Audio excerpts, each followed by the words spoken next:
Hello, my name is Tatiana Viveros, and this is my presentation on vinyl chloride toxicity from the trail derailment in East Palestine, Ohio. On February 3rd, 2023, a 150-car train operated by Norfolk Southern had 38 of its cars derail in East Palestine, Ohio. About 20 of the cars contained hazardous materials, 5 of which were holding over 700,000 pounds of vinyl chloride, a toxic, flammable gas.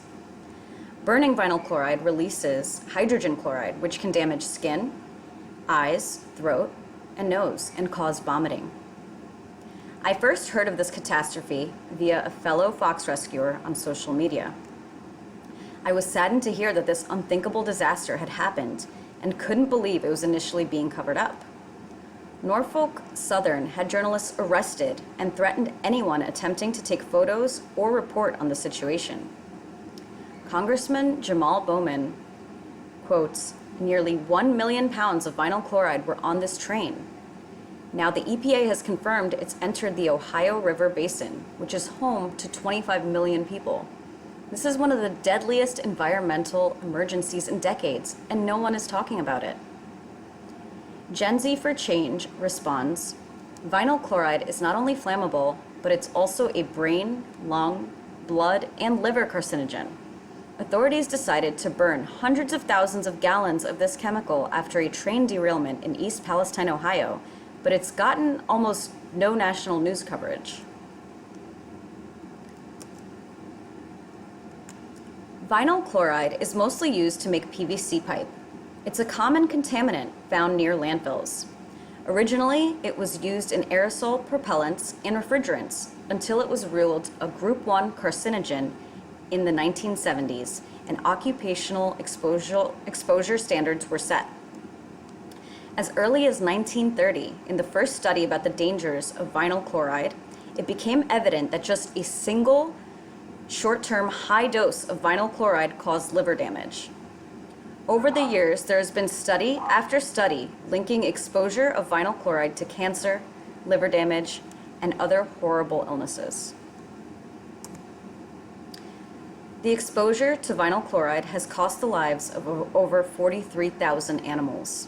Thousands of fish, crustaceans, and amphibians were found dead in nearby streams. An official with the Ohio EPA confirmed toxic material had entered the waterways and killed fish, but claimed the drinking water is safe and air contaminant levels are not cause for concern. Sure, the water is safe to drink, but everything in it is suddenly dead. Those within a mile of the radius of the derailment were forced to evacuate, and Taylor Holzer, a local fox rescuer, was one of them. He claimed to have headaches, chest tightness, and eye pain from the gas. Minor symptoms compared to his foxes, 2 of which died and 1 broke his leg. Amanda Breeshears, another local, claims that all her chickens and roosters also suddenly passed away from the toxicity.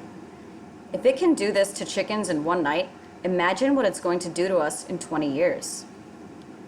Other residents worry about potential health effects and have reported bloody noses, burning throats, nausea, headaches, and vomiting.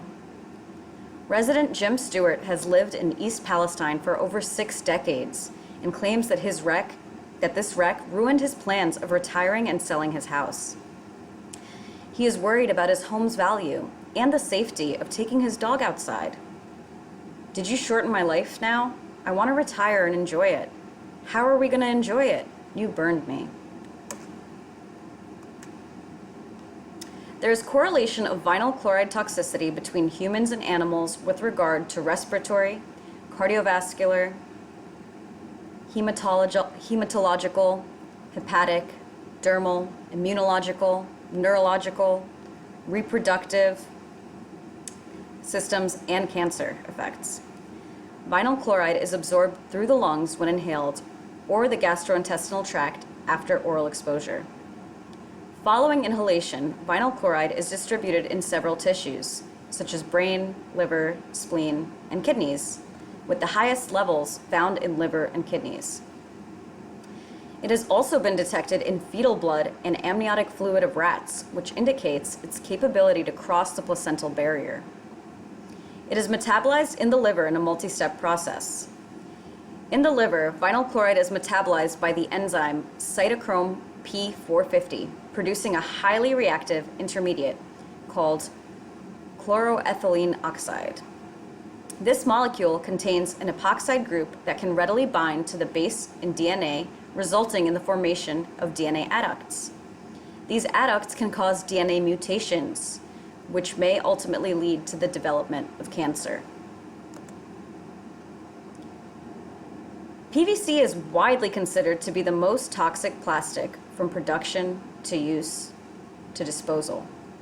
The risks of transporting highly flammable and deadly vinyl chloride is just one of the numerous risks associated with making, using, and releasing this highly toxic PVC vinyl plastic. The process of making chlorine for PVC plastic uses highly hazardous chemicals and membranes, including chlorine gas, asbestos, and mercury.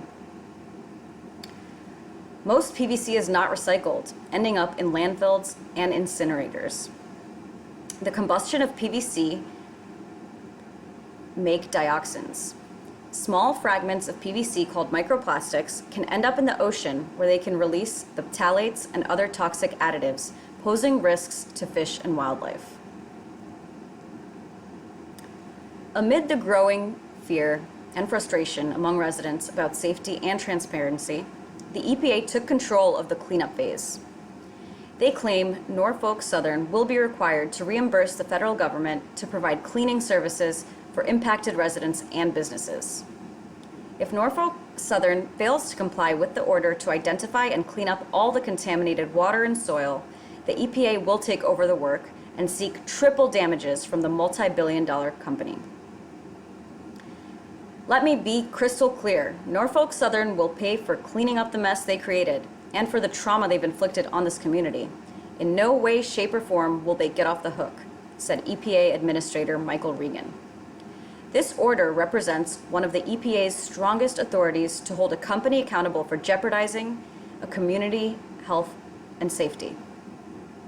It cannot undo the nightmare that families in this town have been dealing with, but it will begin to deliver much-needed justice for the pain that they have caused.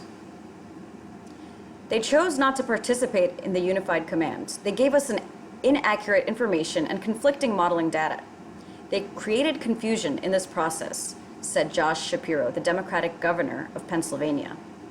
The combination of Norfolk Southern's corporate greed, incompetence, and lack of thought for residents is absolutely unacceptable. Now, this all sounds great in theory, but many of those affected by this travesty have yet to receive the help promised from the EPA and government officials. An executive order establishing environmental justice for all and enhancing the lives of communities most adversely affected by hazardous pollution and climate change was signed by U.S. President Joe Biden a couple of weeks ago. This is about people's health. It's about the health of our communities. It's only about the future of our planet. Thank you.